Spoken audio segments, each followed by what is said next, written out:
Welcome to Dr. Mary Travel Best's Independent Travel Guide. This is an episode on Duluth, Georgia, for women like you who need a little extra support traveling the world, one woman at a time.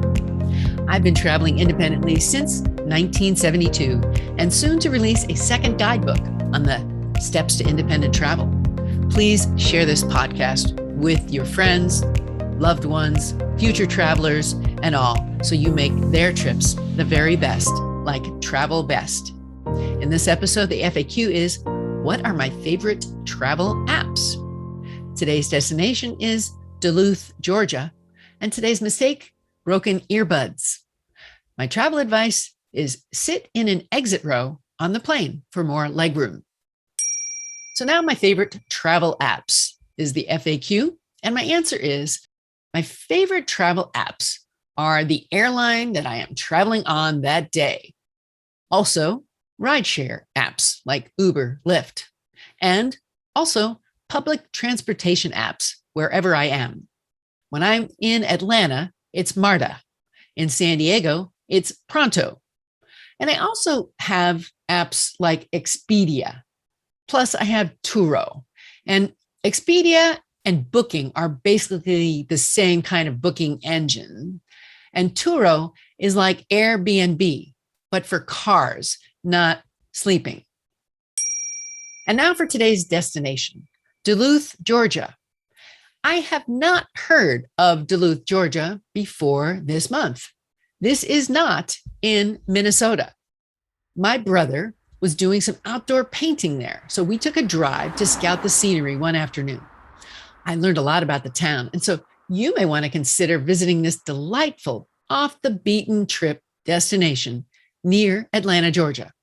It's a suburb with many charming aspects to explore, including the downtown area. Downtown Duluth has a small footprint. It's easily walkable with plenty of green space. There's space for gathering for events or just to play frisbee.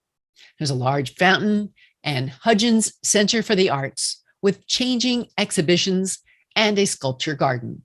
There's an abundance of benches and decorative architecture. Now, John was going to be painting scenery like barns and farmhouses, bridges, the town center, and also things like the farmers markets are all around this area. This past weekend, there was a plein air contest, and he participated. I also was able to take a look at the Southeastern Railway Museum. It's got a few artifacts like Pullman cars, locomotives, and cabooses. Northeast of town, you'll find Lake Lanier, which is known for beaches and parks. It's also known for the Infinite Energy Center Arena and lots of malls, art galleries, concerts, and a good choice of restaurants.